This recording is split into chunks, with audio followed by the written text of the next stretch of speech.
আসসালামু আলাইকুম, কেমন আছেন সবাই? আমি তো আলহামদুলিল্লাহ খুব ভালো আছি। সকাল সকাল নাস্তা খাওয়াটা আমার কাছে ভীষণ রকম আনইজি মনে হয়। কি খাবো চিন্তা করে পাই না। তো কি খাবো ভাবছিলাম, তারপরে মাংস ম্যারিনেট করা ছিল, তার মধ্যে একটু আলু দিয়ে ভেজে সকালের নাস্তাটা করে নিলাম। মাশাল্লাহ, খেতে কিন্তু খুব ভালো লাগতেছে। চিকেন দিয়ে আলু ভাজি।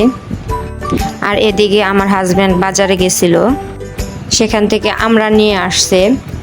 আমড়াগুলো আমি কিভাবে খাবো সে চিন্তা করতেছি। তো কিছু আমড়া আমি বের করে নিচ্ছি। এখান থেকে সবগুলো তো আর খাওয়া যাবে না। তারপর এখানে দেখেন তাল নিয়ে আসছে, নারিকেল, বটবটি, তালের পিঠা বানাতে হবে। আর আমি সবজিগুলো ঘরে নিয়ে আসছি, যেহেতু আমার পাকঘরের ফ্যানটা নষ্ট হয়ে গেছে। ঘরে বসে ফ্যানের নিচে সব কিছু কুটাকাটি করে নিয়ে আসছি। কচুরমুখী দিয়ে চিংড়ি মাছ রান্না করব, ওটা সিদ্ধ বসিয়ে দিলাম, ভাত বসিয়ে দিলাম। আর এখানে আমি আমড়া নিছি, আর এই বটবটি আলু দিয়ে কেটে নিছি, আর কিছুটা আমি সিদ্ধ করে রাখবো ফ্রোজেন করে। সব কিছু ঘর থেকে কেটে আনছি, যেহেতু পাকঘরে আমার ফ্যান নাই, অনেক গরম। আর এদিকে আমার কচুরমুখীটা বলক হয়ে আসছে। তো কচুরমুখীটা নামিয়ে এখন আমি ওই আমড়াটা সিদ্ধ বসিয়ে দিলাম। কিছু মশলা দিয়ে এবং গুড় দিয়ে জাল দেব।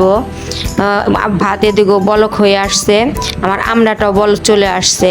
কাঁচা খেতেও ভালো লাগে, তারপর আমার কেন যেন মনে হলো একটু সিদ্ধ করে আমড়াটা আমি খেয়ে নেই, হয়তো ভালো লাগবে চিলি ফ্লেক্স দিয়ে। তো এদিকে আমি আমার নিজের জন্য একটা বেড়ে নিলাম, যেহেতু রান্না করছি এ সমস্ত জিনিস দেখে তো আর লোভ সামলানো যায় না, তো ঠান্ডা হতে দিলাম। আর এদিকে আমি ভাজিটা চুলায় বসিয়ে দিলাম, কারণ দেরি হয়ে যাবে।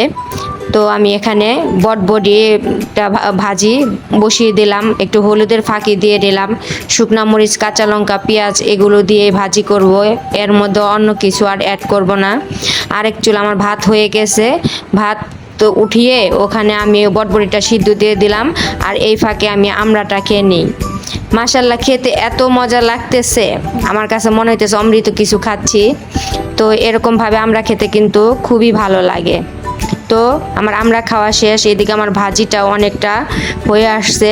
দেখেন না কি সুন্দর হয়েছে কালারটা। তো আমি পেয়ালার মধ্যে এখন বেড়ে নেব। পেয়ালায় বাড়তে যেয়ে আমার কিছু ভাজি নিচে পড়ে গেল, কি আর করার, ওগুলো উঠিয়ে নিলাম। তো মাশাআল্লাহ, আমার ভাজিটা কিন্তু অনেক সুন্দর হয়েছে, খেতেও ভালো লাগবে।